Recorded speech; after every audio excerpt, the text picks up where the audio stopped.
Bristol. Daniel L. Davis joins us, former Lieutenant Colonel in the United States Army, now a senior fellow and military expert at the US think tank Defence Priorities, also host of the Daniel Davis Deep Dive on YouTube. Daniel, great to have you back with us tonight. Thanks for coming on. Let's start with Ukraine. That's the topic that seems to be sort of igniting strongest opinions tonight. What do you make of Donald Trump's announcement yesterday that he will be trying to bring this war to a close as quickly as possible? Evening.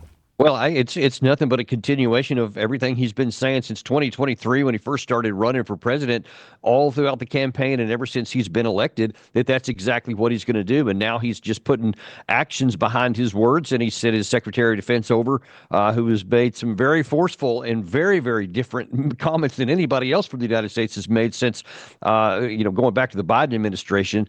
And one of the things I think in a press conference just a few hours ago that Secretary Hegseth said, which I think is very telling, is he said that President Trump is sharply focused on hard-powered balance of power and on the realities on the ground about what is and what isn't possible. And I think that he has concluded, as certainly I have really from the outset of this war, that it is unwinnable for the Ukraine side, and to continue on struggling is a futile situation that only is going to get more Ukrainians killed but won't change the outcome. And it seems to me that he's come to that conclusion and is now taken action as a result. I think there was perhaps an expectation that he would quite quickly try to get Zelensky and Putin together and initiate some sort of peace talks between the warring parties. Were you surprised, Daniel, that he's not doing that? He's negotiating himself bilaterally with Putin. No, I'm not. I'm not surprised at all. I mean, the idea that he was going to get this over, in a day or even before he came into office, I think was always just, common. Sure, Trump, but excluding the democratically elected president of the country that he might be about to potentially sign an agreement on behalf of. Is that the right way of going according to about what's been said, there's been lots of comments and lots of communication between the United States and Ukraine. So it's not like maybe Trump himself hasn't. I think I only had the one short phone call with him, but there's been plenty of people from the United States talking to Ukraine. But isn't the point, how can the United States negotiate an end to a war that it's not directly part of? Well, the war doesn't exist without the United States. That's just a fact. And I think that if it's going to end, it's also going to be because the United States is going to bring it that way. And look, I mean, it truly is about the hard division of balance of power between the two sides. Ukraine cannot fight this war on their own. Zelensky himself has said that repeatedly. Now he's looking for Ukraine to get security guarantees from the United States and from the European Union.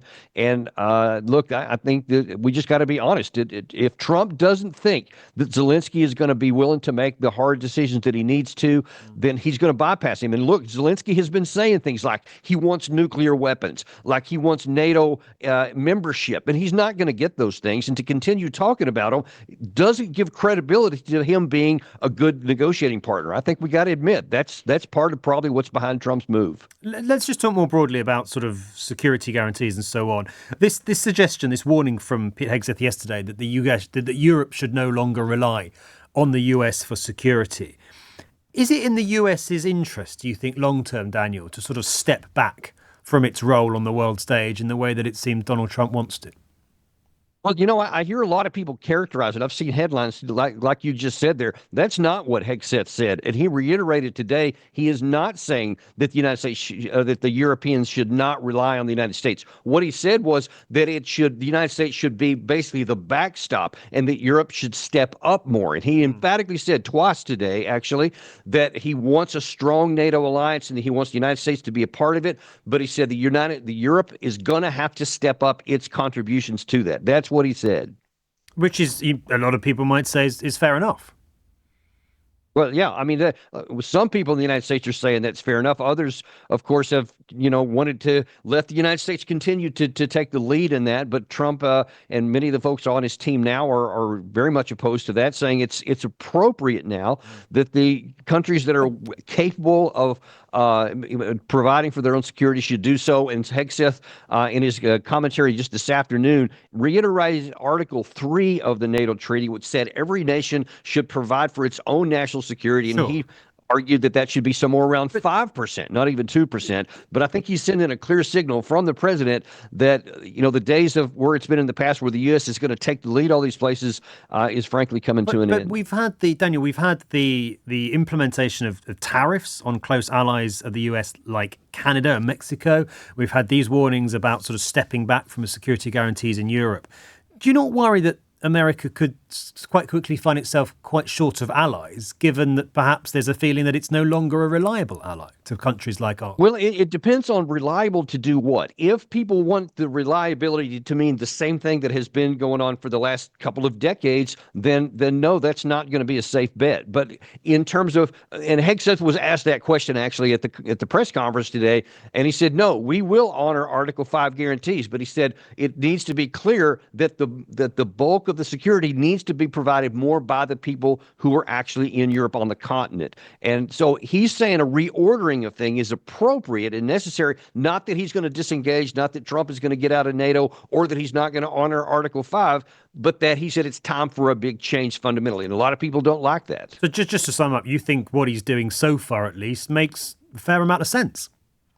I do. I think it's very rational and logical. There shouldn't be the expectation that the United States literally forever would always be the front line of NATO security when other nations are able to do that. In the beginning, especially in the 40s and during the Cold War when NATO first started, it did make sense for the United States to take a lead, and I think it was appropriate for our own security as well as Europe's. Those days are no longer on us, and now it's a different set of dynamics, and we need a different set of dynamics also between the alliance. Really interesting. Thank you very much for your time, sir. Daniel L. Davis, former Lieutenant Colonel in the United States Army.